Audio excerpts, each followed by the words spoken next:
This is the Bartholomew Town Podcast. Hi, everyone. Welcome into B-Town's continuing coverage of the impact of COVID-19 here in Rhode Island. I'm Bill Bartholomew. On today's episode, part 2 of our look at distance learning in the state with the head of the Providence Teachers Union, Maribeth Calabro. Maribeth Calabro, a voice familiar to many a Rhode Island Politico, many a Providence person, someone who appears on WPRO quite often.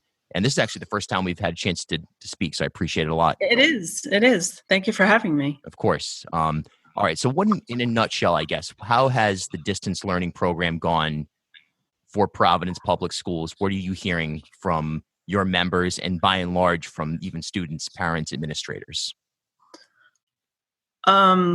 So this is a heavy lift.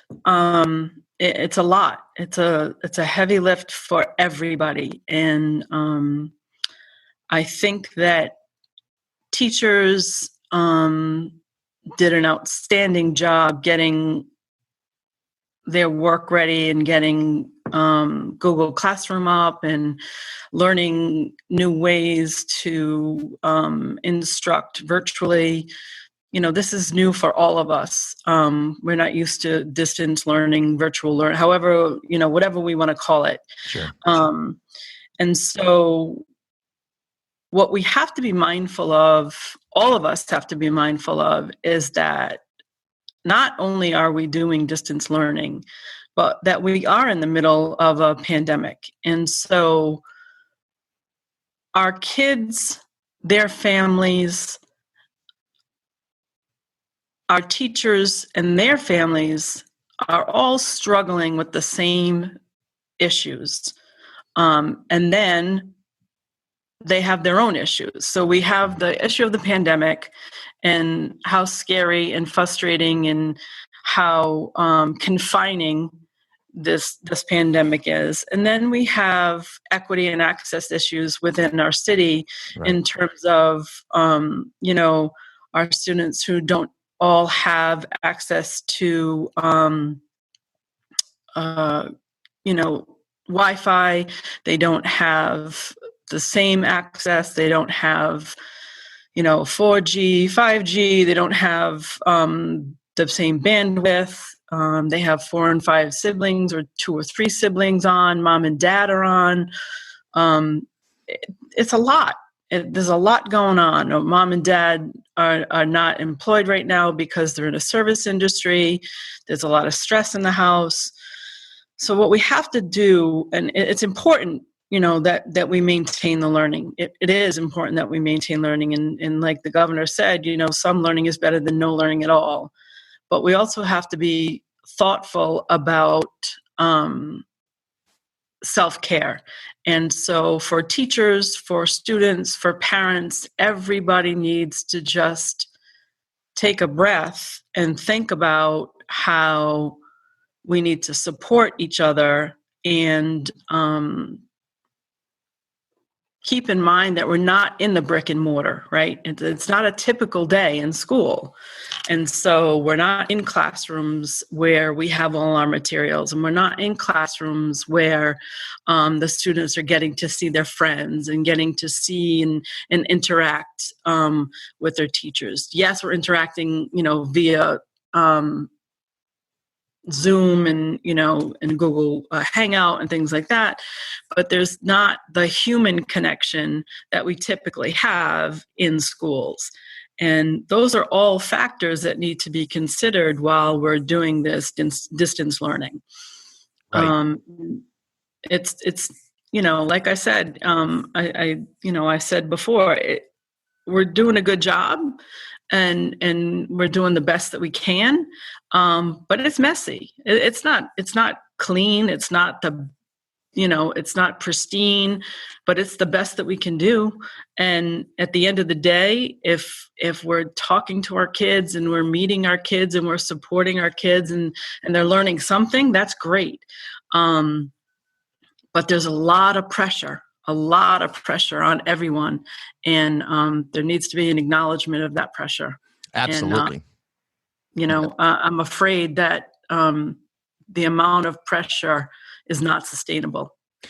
Yeah, that's a great way to, I think, frame it is, all right, we're in this moment here. There's an adrenaline rush of sorts where we're early in the process, that people are looking for a silver lining even. And I know some Providence teachers, or one in particular, who said, look, I don't know how many of my kids necessarily even have earbuds at home. You know what I mean? In some cases. So there's there's so much of a practical, just on the ground disconnect, it seems, at times between the realities of what can get done. There's a lot of judgment from outside of Providence, on the school and whatnot. Obviously, that's become fodder, almost nonsensical at this point. Look, there's serious challenges, but a lot of the fodder has become almost a talking point that doesn't necessarily even, do anything to help resolve the situation. But No. we hear different things from, okay, we're going to try to get through May 15th. We're going to try to get through the rest of the school year. Then there's some who are saying, hey, look, this might be a new way to actually do certain, maybe high school education at a certain level going forward, even after this pandemic. What do you feel? How do you feel about that? Do you feel like Providence is equipped for long-term distance learning? Unless we get the equity and access piece, no, I don't.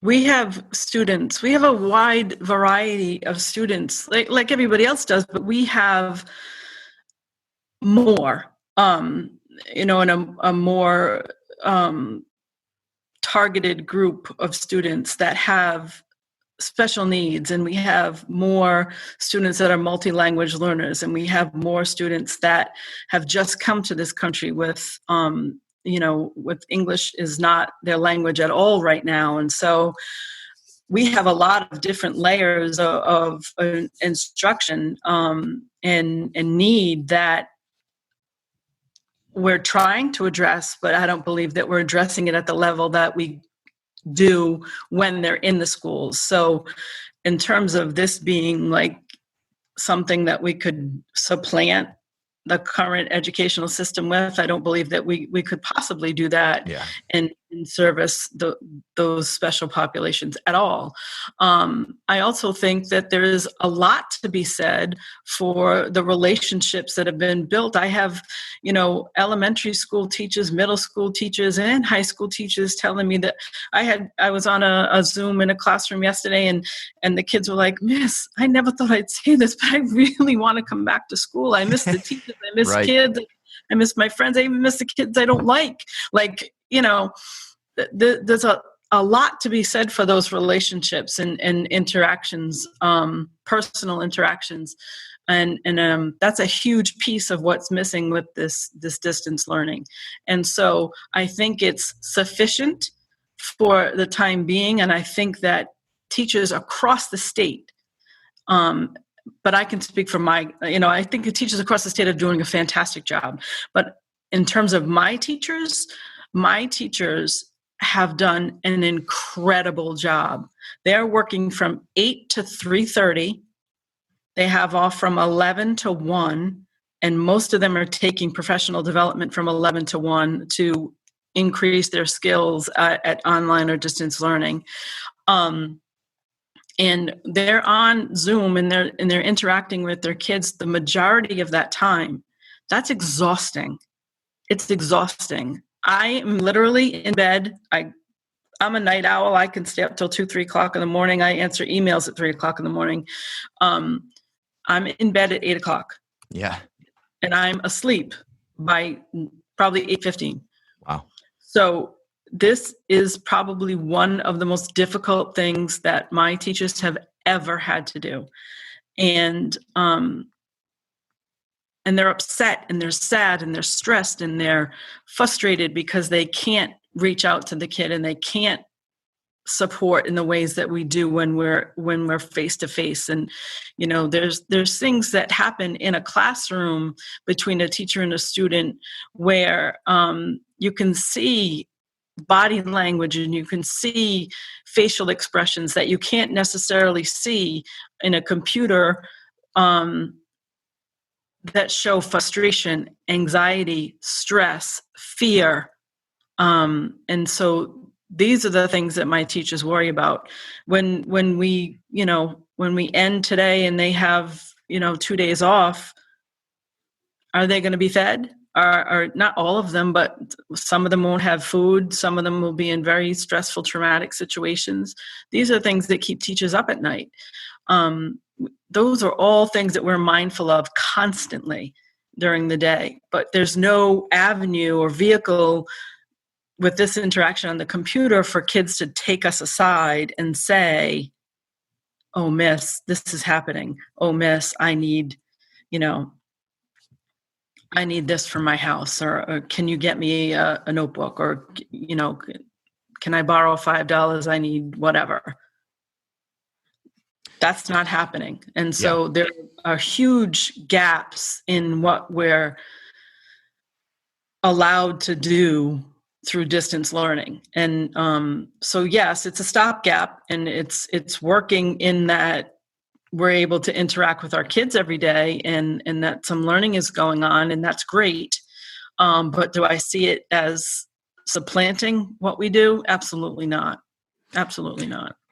You've been consistently a strong advocate for your members, for, I think broadly, for the kids, for your system, for your school district. And again, coming out of a situation where before we hit this coronavirus scenario, the Providence Public Schools, that's one of the top stories of modern Rhode Island, really identifying, finally, people broadly identifying the problems outside of Providence and starting to recognize, acknowledge, and hopefully shift direction in how we work towards equity. Do you feel that right now, by and large, other districts are aware of the specific challenges that you face with distance learning, and they take that into account when they advocate for or celebrate how things are going right now with distance learning in the state? I think that there's definitely an acknowledgement by the governor and by the commissioner of the challenges that we faced and how hard that our teachers have worked. I do believe that.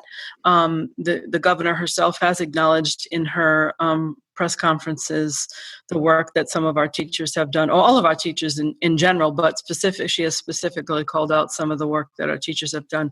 And that's appreciated, believe me, after several months of hearing how bad things are. And I think that this is a way for my teachers to show that it isn't, hellfire and brimstone here, that there are things that working. And we showed within a week, it was supposed to be, a vacation week, that teachers literally built a distance learning platform and learned how to provide instruction on a distance learning platform during a vacation, and was able to turn it around in that short a period of time, and boots on the ground on that Monday morning. So that if that doesn't show commitment to to Providence itself and to the greater Rhode Island, I don't know what does. Right. I don't know what else we could possibly do to prove our commitment to our students. I agree. It's definitely, you wonder if the narrative can change going forward after this, where I hope it does. It should. I really hope it does. It should have before. I think it was a lazy narrative, by most people. I live in Elmwood, so oftentimes I drive by a lot of the public schools, and, you just see those interactions, those magical moments that are outside of the school. Maybe it's a crossing guard, maybe it's a teacher, maybe it's two kids. I refereed soccer. Maybe it's a Hope soccer team that, is entering the field and having a conversation with an assistant coach. So the judgment, the idea that there's this massive, like you say, hellfire and brimstone, nightmare situation on the ground in Providence was wrong. Number one, it's also sad and lazy, and it's kind of an easy way for people outside of the city to say, well, we're in our silo over here. Thank goodness we've got everything together. Glad we're not up there in that situation. Right. Now, it's a city state here, Rhode Island. It's so small. Hopefully people will be able to say, wow, everyone stepped up during this crisis. Maybe we can hit the reset button, start actually working on the problems that do exist. One of them, obviously, is the physical infrastructure of the schools. I know they're doing some work right now. What are you looking for, I guess, after this is all said and done on your end and from the teacher's perspective, from the state, from the population of Rhode Island writ large, I suppose? What are you looking for? I think this is an opportunity, right? So in every challenge, there should be an opportunity. And this is an opportunity to do just that, to hit the reset button and to say, this was a huge challenge. This is unprecedented, historical, never done before. And look what these teachers did. And so let's take this positive, this work that they've done, and see that as a way and a direction forward so that we can work together. Obviously, we're willing to work together. We're willing to move forward. So let's work collaboratively with the state and with the district, obviously with the district, but the district is run by the state. So with the state, and come up with solutions that can move our entire district, all of our students, regardless of where they are, where they come from, move them forward with rigorous, diverse, rich curriculum, engage parents and students, let them have a say in what's going on in our schools. Let's get this job done. Like this has to be the start of something new. It has to be. We can't go backwards from this. Yep. We can't go back to the narrative of, we're the worst of the worst. Yeah. Yeah, I agree. We can't ignore this work. Just let it go. Let's let that narrative go as a state. You know what I mean? Let's drop that. The state intervention has occurred. Commissioner Infante Green's, there. It's happening. Mm-hmm. We're into it.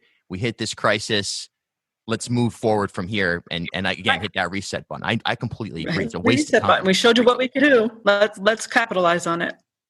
Last question, just in general in Providence right now. They closed the parks yesterday. Mayor Lorza did. I went down to Roger Williams around 2:30, 3 o'clock. There was still plenty of people there. There was no enforcement of it. So it's unclear whether or not people who live in walking distance can still access it.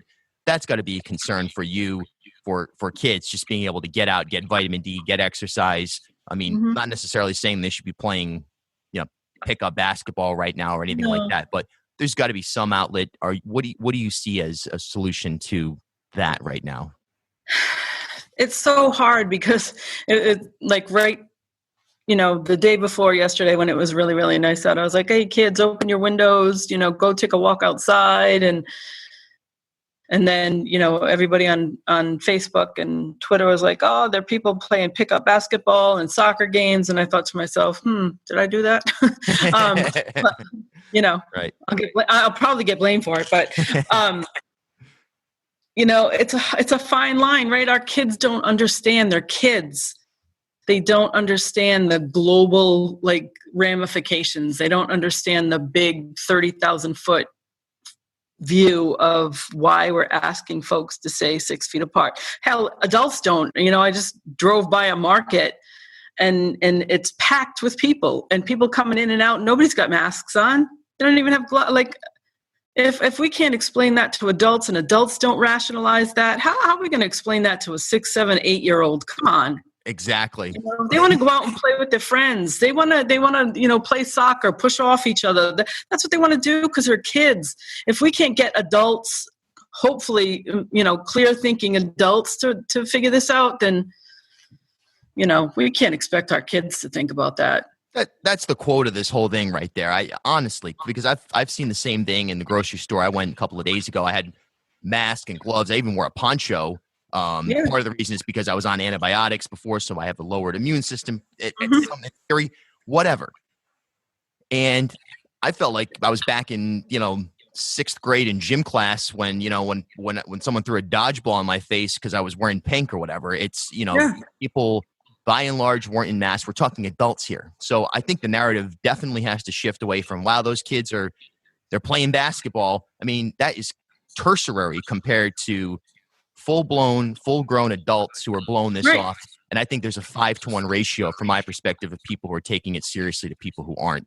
So I'm with you. I'm not going to mention anything more about kids gathering, et cetera, or accept that until we see a full adjustment of behavior by adults, at least here in Providence. So this is an adult issue. Adults need to take control of the issue. And if they're not going to be responsible, personally responsible and ethically responsible for their own behaviors, then how can we expect and hold kids to a higher level than we're holding our own adults to? It's ridiculous. So true.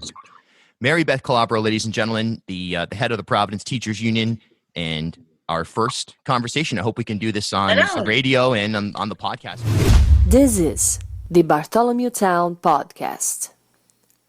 At HealthSource RI for Employers, we provide access to health insurance to more than 1,100 local businesses and nonprofits, and 96% of them renew through us every year. Maybe it's our choice of 19 different health plans, our 10 years of customizing solutions, or our one local team of dedicated experts helping employers find quality health insurance. See how our numbers stack up for you. Learn more at healthsourceri.com/employers.